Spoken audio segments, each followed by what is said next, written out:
Hot day for a road trip today, that's for sure. Better have some good AC working there. That's for sure. We are looking at the temperatures again today, just below 100 degrees, so I guess it could be worse. It's kind of a psychological thing, Right. isn't it? Yeah, 98 this afternoon. Let's take a look outside. Skies mostly sunny. We can't even get any little puffy cumulus clouds to develop out there. Ridge of high pressure over central Texas, pretty strong. 98 is our current temperature and our high thus far today. At 8 o'clock tonight, we're still running about 95. That's about 30, 35 minutes before sunset. But as soon as the sun gets below the horizon, we'll dip into the 80s, 87 at 10 o'clock tonight, and mostly clear. Out in the hill country, we've seen a couple of locations hit 100 today. It's the hotter spots in northeastern Llano County, namely 99 degrees in Llano right now, 96 in Marble Falls, 96 also down in Johnson City. The Burnett Airport, the temperature missing at this hour. We'll be back, Burnett folks. Out in the metro area right now, temperatures 96 down in Wimberley and Dripping Springs and Buda, 96 also in Pflugerville and Round Rock, 98 over in Cedar Park.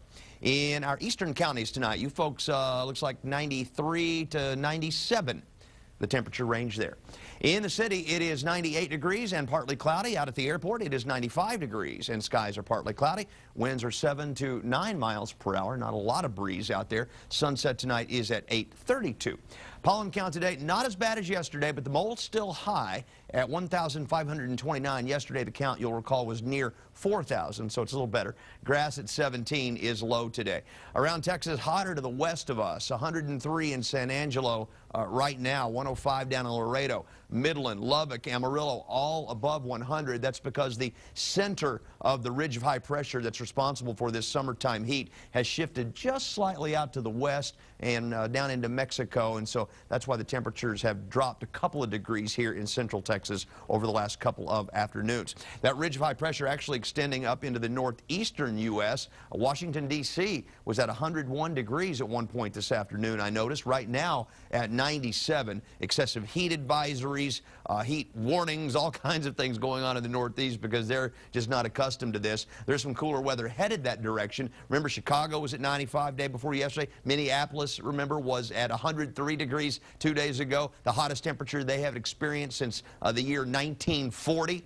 Well, they have some relief now, 66 there. Little cold fronts move through, but there's no chance in you-know-what that this front will make it all the way down here into central Texas. If we see a significant change, it's likely going to be something tropical, but there's nothing to talk about out there in the Gulf of Mexico or the Caribbean. A little disturbance moving across the Bahamas, but it's not surface-based, so the Hurricane Center not even really watching it. Hurricane Adrian out here in the Pacific. You notice we don't talk a lot about Pacific systems. They tend to form in this area and then move due west into cooler water, then fall apart. But it's interesting, very well-pronounced eye on the storm.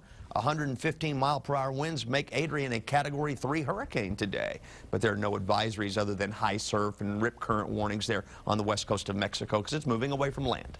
Okay, tonight, low mid-70s. Tomorrow, highs mid-upper 90s with a few of the hot spots hitting 100 again. Sound familiar? 73 tonight, some low clouds coming in late. Tomorrow, 98. Partly cloudy, mostly sunny day.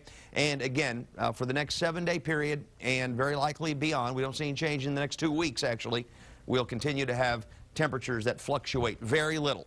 A degree here, degree there, but still warm in the morning and extremely hot in the afternoons.